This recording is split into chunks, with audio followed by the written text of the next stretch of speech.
Hey y'all, it's Megan. Hope y'all doing good. I am walking out to my garden right now because I have squash running out my ears. Here in North Carolina, the garden's just getting good and started. I know some places the gardens are winding down, but mine's just getting started. So I'm gonna walk out here. I gotta pick me some squash, and we're making fried squash tonight. I'm gonna tell y'all something funny. I struggled for years making fried squash. I know that sounds crazy to some people, but it was either soggy, it was burnt, the breading would fall off of it, one or the other, you know. So with these couple of tricks I'm going to show y'all today, I'm going to show y'all how to get the perfect fried squash. Alright, I'm going to show y'all a little something in my little squash jungle here. So to me, this little squash right here, that's perfect. So we're gonna pick that. Nice and smooth, and just for the record, these are straight neck squash, if you can't tell. Good and smooth. That's about the perfect age, for me anyway, the squash that I want. That right there is too big. We're gonna go ahead and pick it. But to me, this one's too big. And how I tell, it starts turning a darker yellow. I don't know if you can see from the light, from the sunlight, but and it also starts getting these knots on it. The reason I say these are too big, they start getting full of seeds, and all you'll be getting is seeds and not much squash. So good for a squash casserole probably. Fried squash, not so much. But you want to go ahead and pick the ones that are too big to go ahead and give your energy, your plant's energy, to the new little squashes that it's growing. So I got the squash in here. So the first thing we're going to do is just cut up our squash. We're going to cut these ends off first. Now my husband likes it cut thin, so I'm going to cut some pretty thin pieces here. Let's see if I can move my stuff around. Alright.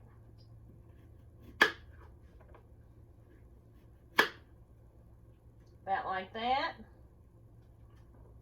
See what I'm saying about those seeds though? These little tiny ones, they don't have a whole bunch of seeds in them. You get more of the vegetable part, the meaty part.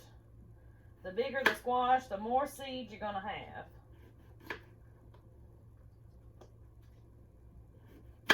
I also got my grease heating up over here, my black cast iron.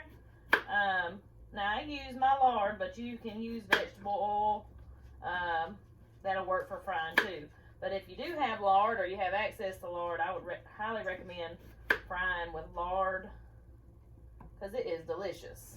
The thing we're going to do is make our batter that we're going to put the squash in. In here I've got about a cup of self-rising flour. I'm going to put about a cup of cornmeal. Y'all know how I am half the time. I don't measure stuff. Yeah, put you about a cup in there. Mix all that together. Gonna put us a little sprinkle of salt.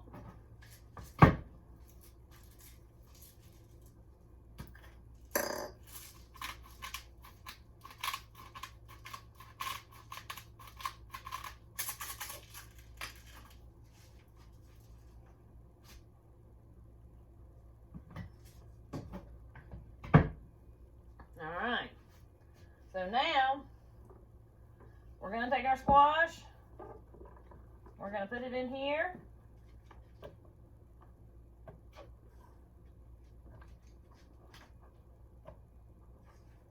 We're going to kind of toss that around a little bit. Get them all good and powdered and covered. Then we're going to take us a little buttermilk. And we're going to put that in there until it makes a nice thick batter on our squash. This is the trick I was talking about. This makes this turn into a beautiful thick batter. I like to use my hands. You don't have to. But get all that. Start mixing that together. If it still looks pretty dry, put you a little more milk in there. So I'm gonna put me just a little more.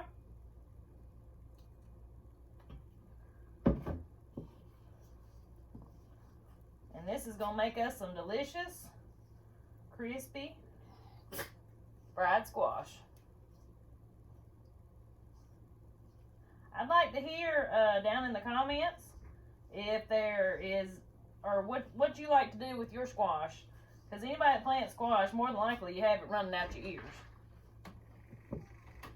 Alright, so see how it's nice and thick on my pieces of squash? Try to separate some of them here. But that right there, that's what you're looking for.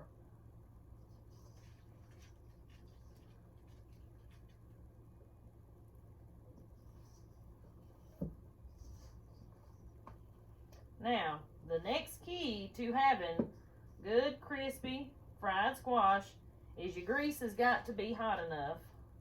You don't want to be frying stuff in cold grease, no matter if it's squash or what it is, because if you do, it'll turn out soggy. It won't be no count. It'll get greasy because it has time to sit in there and soak up that grease. So we ain't about that life, so we ain't gonna do all that. Alright. So let's test our grease and see if our grease is hot.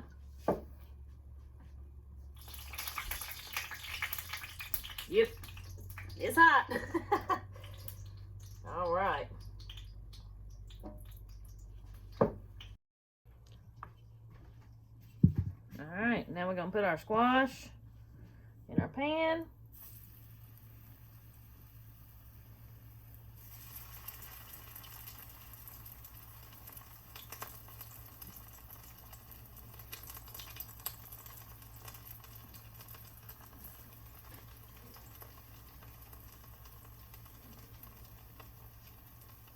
We're going to watch our batter. When it starts turning brown, we're going to flip it.